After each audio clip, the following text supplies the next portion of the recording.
Good afternoon. My name is Don Ficken. I'm with the Library Telescope program, and we're pleased to bring you once again another program on the Library Telescope. We offer webinars once a month through most of the months of the year on different topics. Today's topic is a fun one. It's activities for children's libraries. Our presenter will be Terry Menz. She's the outreach coordinator for the River Bend Astronomy Club. Before we get into our program today, if you're not familiar with the Library Telescope program, let me talk just a little bit about it. It's really a great concept where you can check out a telescope from a library, just like a book. And it's not just libraries, by the way, in public libraries. We have them in schools, we have them in parks, we have them in all kinds of places. In fact, we have both telescopes and binoculars in many places, 1,100 registered outlets on our world map. If you pull up a world map, you can actually click onto the U.S. state or province, or in Canada, or even South. I think South Korea is now involved with us. We have over, I think, 9 countries, something like that, right now. So it's really a great program that's spreading, and we love to get you involved in it. We have just recently, last year, in fact, became a 501c3. So we are a legal entity, which means we can do a few more things than we've done in the past. And so we've got a lot of things coming up in the future. We have ambassador network we're building of certified trainers, if you will. We're looking at grant programs and how-to videos and themed events. We are very excited to get some things moving forward. We've got a large group working on this, and it'll take us a little while. We started from scratch, obviously, so it takes a little bit to get this going. One of the big things that came out of our legal entity was we have worked with a deal with High Point Scientific, which is a major supplier of telescopes, and we have an interim telescope until we get a custom built one that we're working on right now. But it's called the Zummel Z114. What's really nice about this is that they've actually made the modifications that we would like to see, so that when you put them into a library and patrons check them out, they actually last a little bit longer. They're a little bit more friendly. The price is pretty decent right now. This is pretty much fully modified. There's a few tweaks that you would need to do, like a little, maybe an Audubon guide or whatever else, but it's about, I think it's $319.95 shipped, free shipping in the continental US. We suggest you take a look at that. We are working on getting a custom-built telescope, which is probably right now in the July-August timeframe, but we want to make sure that we take care of you guys in the interim here. So if you check our website, we have so many great resources on there. There's a lot of resources on how to start the program. But if you're just looking even for simple things like, what about a monthly sky chart? The sky can get confusing. There's so many objects out there. And one of our colleagues here, the Astronomical League, they publish this wonderful map each month. It's a very straightforward map, gives you the things you can see in the sky, and they usually produce other things that might be some event that you really might want to see. Typically, we have at least some of this in both English and Spanish. So if you're a library that has a need for Spanish, this is really a great resource for you. Okay. So this is our 49th webinar. If you go to the homepage of our Library Telescope website, we have webinars going back for several years on all kinds of topics. And I think you'll find they're just kind of fun to reach. And typically the webinars are no more than 30 minutes or so. So it's really a fairly short webinar, and it's just really a way to get kind of up to speed. By the way, this is a fun image I took just 2 months ago. I put my iPhone right up to the eyepiece of a library telescope, and I took this picture. It was like a 10-second picture, 5-second picture, and it was of the lunar eclipse we recently had. So it shows you the power of this little telescope, what it can do for you. And this is very common to take just a normal moonshot like this. And so your patrons will love this kind of thing. And so I encourage you to work with them to do that. They just have to have a little patience, holding the phone up. You got to get just right. But when you do that, it'll really work pretty good. I do encourage you, if you're not signed up on our mail list, we love to start sending out newsletters, and we need people to sign up to get those newsletters. You'll be updated on everything that's coming up regarding our new product and new programs we're working on, things like that. So I encourage you to sign up. You can do this on the home page of our website. It's really easy to do, just your name and email address, and we'll get you started. All right, so with that, I'm going to turn it over to Terry, and we will be holding the questions to the end. And by the way, she's got a lot of links in here, and so I put down the bottom, and she'll have this in her presentation as well. But if you go to librarytelescope.org/webinar 49, that's the number 49th webinar, you'll be able to download a PDF and get some of the links she's got. So I'm going to stop sharing, and Terry Menz, we're really, really glad to have you. And I was looking at some of your stuff. It's so exciting. It's some really fun stuff. I'm of course a kid at heart here. So let's go ahead and get started. If you want to share, we'll get you going along here. Okay. Okay.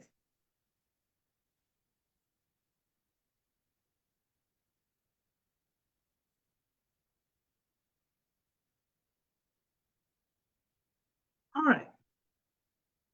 Get this pulled up. Okay. So I was thinking that this is the kind of event that I do occasionally for our children's library might be something that other libraries might want to do. So I wanted to share those today. I'm going to share one that I actually haven't done yet, but I've been planning this, and we had to pre-order some books and get some copies made and everything. We're going to do that on Saturday. I'm going to share another one that has to do with another kit that I got years ago, probably over 20 years ago, that will give us an idea of a bigger presentation that could be done even for adults. But this is the children's segment of this kit. And then finally, there's another one of a very popular book everybody's heard of that is one that I did a couple of years ago at our library, and it was a very big hit. So here we go. All right, so the one I'm going to do this year is about a young man named Taman. Now, Taman lives in a big city. He longs to see the stars, but none are visible in the light-polluted sky above the fire escape of his urban apartment building. And even in the neighborhood park, the stars are hidden by city lights. Taman's mom takes him far from the city, and for one magical night on the shore of a wilderness pond, the Milky Way in all its glory belongs to them. It is amazing. This is a reaction we get all the time, and I'm sure Don gets it too. When you bring somebody out into a dark sky when they're used to the city, it is breathtaking for them. They don't even realize that the Milky Way is made of stars. They think it's just a cloud across the sky. So this book, when the mom takes the boy camping, then he's going to discover there's a whole new world out there when you're in dark skies. It includes not only the Milky Way, but it includes some nocturnal animals that we don't experience in a big city, but we do experience when we are in those rural settings. And so to do this activity, there's a craft with as most children's librarians know, linking that book with some kind of craft is always a popular thing because kids want hands-on. And so here's the template for the masks that we're going to be doing on Saturday. They're going to be able to color these masks. We're putting them on cardstock. We're going to glue the sticks on the back to make them stand up after we cut them out and cut the ice out and everything. And so they're going to be able to kind of remember at least that aspect of the book. One thing I think that would be good is if we also displayed the library telescope and the binoculars. I'm thinking of even dressing up as though I'm going camping with a backpack and everything. We'll see what I can pull together. But in the book, Taman's mom says the city outshines them. So and that's when he asks her where the stars are. So this is a discussion question that can kind of help them to develop their verbal skills and knowing what does outshined mean, at least in that case, but also what else could it mean. When he sees the nocturnal animals out camping, it helps to ask the children, what other night animals are there? And I can name some that we are in a rural area, we hear some. So those kinds of prompts sometimes help if they've heard any sounds at night and what animal makes that sound. And then finding Polaris, the North Star. She talks about this in the book, and that's one of the trickiest kinds of stars to find because it's not the brightest star in the sky. But using the Big Dipper, which she also talks about, that helps us find the North Star or Polaris. And so that's a common thing that we talk about. Now, there's a curriculum guide that has even more ideas in it. That's where I got the mask idea. And this link is for that. So if you wanted to incorporate that, that would be good. These other books also kind of help to reinforce some of those ideas about the night sky and the using the telescope and seeing more when you're out in a darker sky than in a more light polluted sky. Another thing that, as Don mentioned, the library telescope program has binoculars, and sometimes those are handy too because they can check those out of the library and not only look at stars with the binoculars, but also look for some of those animals. Look for those loons on the lake and the owl in the tree, and see if you could pick out where's the tree frog in the tree that's singing. So those are other applications of using the library telescope and promoting that program along with this book. The next one is called There Once Was a Sky Full of Stars, and it's by Bob Creelan. And this is a beautiful book. Unfortunately, this one's no longer in print. You can get the other one, Skywatcher, still. I know it's available on Amazon, but this one is only available as a used copy. It's apparently no longer in print, but it's a little more thorough because it talks a little bit more about all the different aspects of light pollution.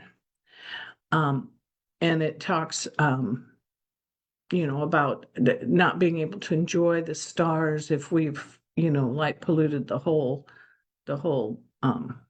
Earth, of the whole of Earth's surface. So this is a bedtime story that celebrates the beauty of the moon and stars at night and discourages the use of outdoor electric lights except when necessary because they waste energy and obscure the view of the nighttime sky. Now, I put in some discussion questions that kind of came along with some of the curriculum that I have for just light pollution in general. But just talking about light pollution, I did a presentation at the Arch several years ago, and this was the topic, and it was still, still light. I mean, the sun hadn't set when these kids came in. They were the whole group of them came off a bus. They looked like maybe high school age. And they all sat together. And so before we were ready to start, I asked them, do they have any questions about the topic before I started? And they asked me, well, what is light pollution? And I asked them where they were from. Well, they were from one of the Dakota states, South Dakota, I believe. And when they said that, I realized why they didn't know what light pollution is. And I said, well, when you walk out of this auditorium tonight, you'll understand when you can't see those stars you see every time you walk out of your own back door at night. And it kind of drove home that, you're very fortunate to live in a less light polluted area, because that is one of the lesser light polluted states. And so then we can talk, you can talk to the kids about light pollution and what causes it. This is from I believe it's from the International Dark Sky Association's diagram, and it kind of shows you how there's different kinds of lighting, and depending on what kind of lighting you have, one that's not sheltered at all or shielded versus one that's completely off. And it makes a big difference. It makes a big difference. And that's kind of, what you can do about it. And then it was light pollution bad. Well, you come back to that one and you think about that one and you think about, well, if I check out the library telescope and I'm, in a Walmart parking lot, I'm not going to see a whole lot and it's not going to be very distinct. It's not going to be as crisp as if you go to somewhere where there's not as much pollution. And so if you go out to a rural park or, even a farm field, get permission, but you can even pull over to the side of the road and stay off the road, but look through the telescope there, and you would see that the lights and the light pollution is so much less, and you could see a lot more with the telescope. Now, how does light pollution affect animals? And that's illustrated in this book. So that's kind of a driving home. It's not only important for astronomers, it's important for animals, it's important for people, it's important for the economy and so on. So these are all points driven home by that book. So it's unfortunate it's no longer in print. And when it was, actually part of the proceeds went to the International Dark Sky Association, which, is very, very generous of this author. Now, what I link with that book in our longer presentation, which I'm actually going to do for some high school students over the weekend, is a demonstration. And I'm going to pull this up and kind of zoom into where the actual demonstration starts. But it shows kind of what this diagram shows, or that illustration shows. So let me pull that up. It's only a couple minutes long, and we're going to make it even shorter. Well, we don't need the commercial, but I can't turn them off. Okay. All right, so let's go zip through. So it's not actually showing us the program, it's still showing your PowerPoint, just Terry. Is it? So I need to share this new one. Yeah, you'd have to stop share, then share that. Yeah, And you'll need your sound on it for sound too, by the way. yeah, and I'll turn that up because I turned it down. Yeah, but you'd have to do a share sound when you do it. Okay, Something with thank sound, so you. share with sound, yeah.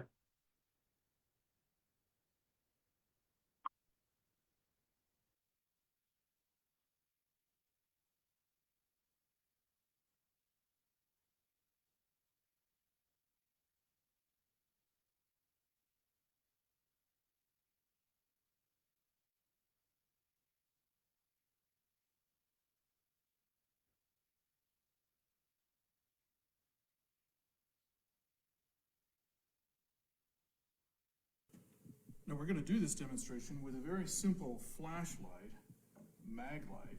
Going to turn on the mag light and carefully remove the top. Now this acts as a unshielded street lamp, post lamp. You'll notice two things right away. First of all, there's a tremendous source of glare shining back at anyone looking at the light. Also, it brightens the night sky. If I take a moment and actually put a pedestrian next to the light, you'll notice that this unshielded light, the pedestrian is standing in the shadow of the light. That's no good at all. So let me add some shielding to the light very simply. You'll notice that, wow, the glare is gone, the brightening of the sky is gone, and now it's actually possible to see the pedestrian. Very simple demonstration. This was first shown to me by Connie Walker of the National Optical Astronomy Observatory. She's also director of the Globe at Night project, which actively monitors light pollution. So if you ever need to convince anyone of the importance of the shielding of outdoor lighting, I think this shows it off quite nicely. For more. So let me unshare that and go back to our PowerPoint.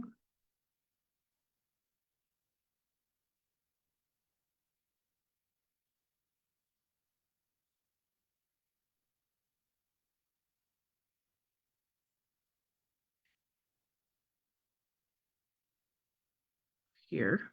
Okay, so this activity is really fun to do with kids if you've got a little bit of extra props besides what he had. So what I have is this is something you can print. You can get one of those. You probably get a yard sale if you find one. But those rugs they put on the floors for kids to run their cars on that just looks like a little town.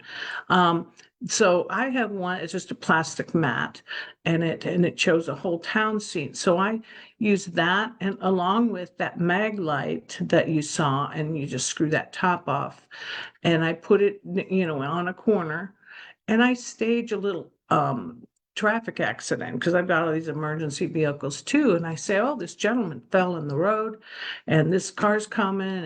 And, I make a whole story for him about what might happen if these cars, if this car runs over the man or collides with another car. And so I'm trying to explain, why lighting can be important, but you have to have effective lighting to really be the best. And so I'll just stage this whole thing and use that same demonstration. And I asked them though to take it a step farther. I asked them to say, how can we fix this?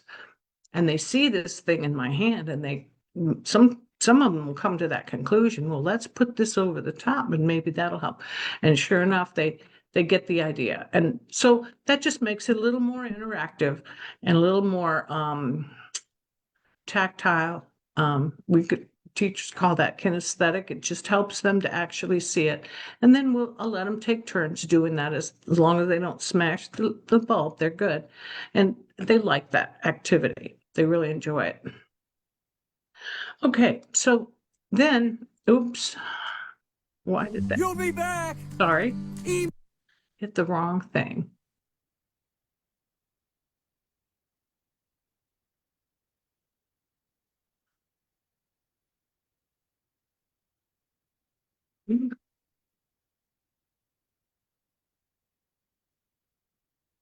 I'm Scott Cardell.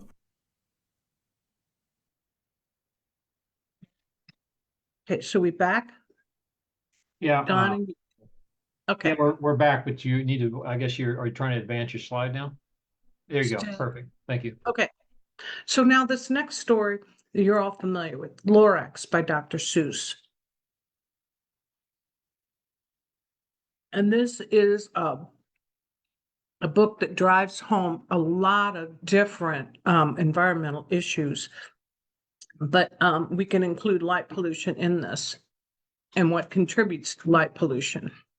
So Dr. Seuss's beloved story teaches kids to treat the planet with kindness and to stand up and speak for others. And they experience the beauty of the truffula trees and the danger of taking our earth for granted in a story that is timely, playful, and hopeful. The book's final pages teach us that just one small seed or one small child can make a difference. And in this book, besides the truffula trees discussion, is what Dr. Seuss calls the smogulus smoke, which is the beauty of his language in the book. It captures their attention. He said, and then again he came back. This is the Lorax. I was fixing some pipes when that old nuisance Lorax came back with more gripes. I am the Lorax, he coughed, and he whiffed. He sneezed and he snuffled. He snargled. He sniffed. Onceler, he cried with a crofulous croak. Onceler, you're making such smogulous smoke. So right there, that's another example of what causes or adds to the light pollution. So why did the swans have to leave? So you can talk about that, about the air pollution. What is pollution? What are some ways humans pollute the air? What are some ways humans can protect the air? And is air pollution only dangerous for birds? So that's more of the overall message there of pollution in general. But then you need to point out then that the haze of smog over a city will reflect some of the light pollution back down while also reflecting or absorbing some starlight. and this makes the sky appear brighter and stars dimmer overhead if you are within the polluted city. So then you ask them to think about, does air pollution make seeing stars easy or hard? And they can usually figure that out, that it's kind of blocking. And what we astronomers tend to use an indicator that a volunteer or it's a not-for-profit that has put together a guide to us. It's a chart that tells us based on how dark, how just the weather is in an area, the cloud cover, but also if there's other haziness. It doesn't tell you what the source is necessarily, but you can usually intuit that. And one is if you're close to a big city and it's just there's a lot of moisture in the air, it may grab more of that pollution and hold it in the closer to Earth and make it more difficult to see from that location. Another problem that I know astronomers across the country sometimes experience if there are wildflowers and wildfires in their area, and that will cause a great amount of disturbance in the atmosphere and make it harder to see. So it again, when they're doing astronomy, the images just aren't as crisp and clear. The astronomers like to take photographs, and that also makes it harder for those pictures to turn out nicely. So you just ask the question if it's making it easy or hard, and then they can understand why there's all sorts of factors that affect how we see the night sky. The activity that goes with the Lorax, this is what I did, like I said, a couple of years ago, was making the truffle trees. And there's a printable that I'm going to show you on the next slide. You can print that out and put this on with the package. You just punch a hole in the seed packet and make the truffle trees. You can twist them around or just use one and so on. So it's pretty straightforward, but they like that one because they can take that home with them and plant the seeds and help the Lorax.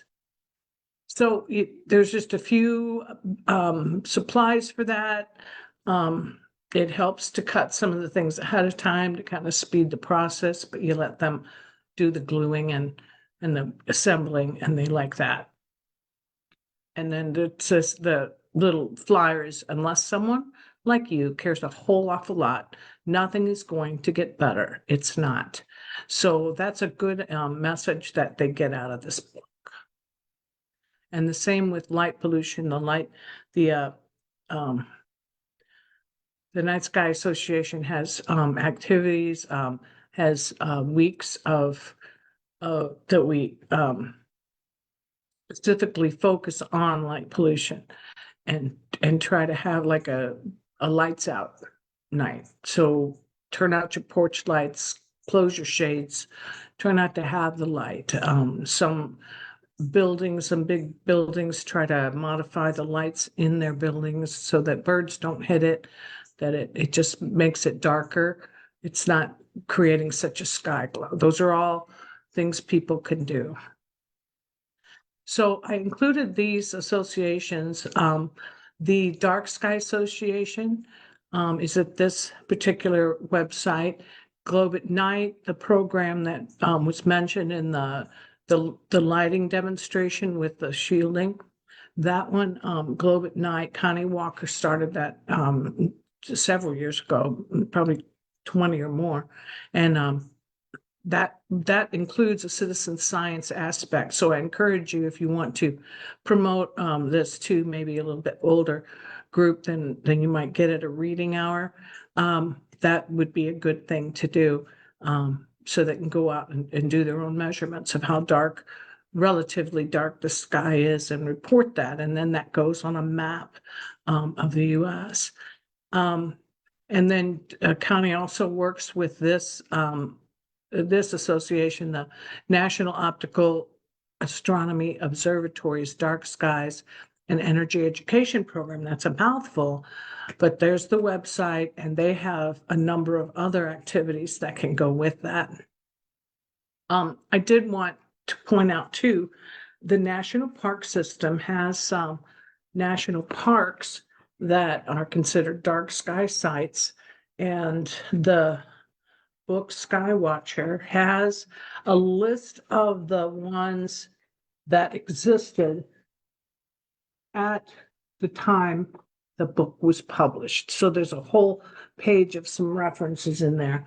So that's important.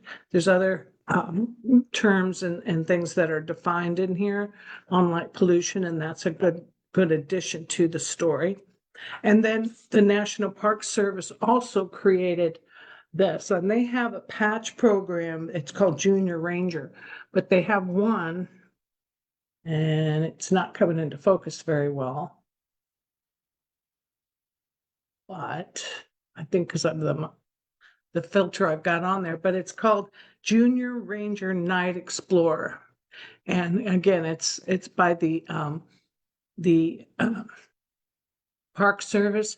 The one I have is the Midwest region. That was the activity we were doing the night I was at the Arch in St. Louis, and we had the folks from up in like the Dakota area, the kids from that area. So it has a number of different activities in it that also emphasize the night sky and how we could enjoy it more. Okay, so that should be it. So we have any questions?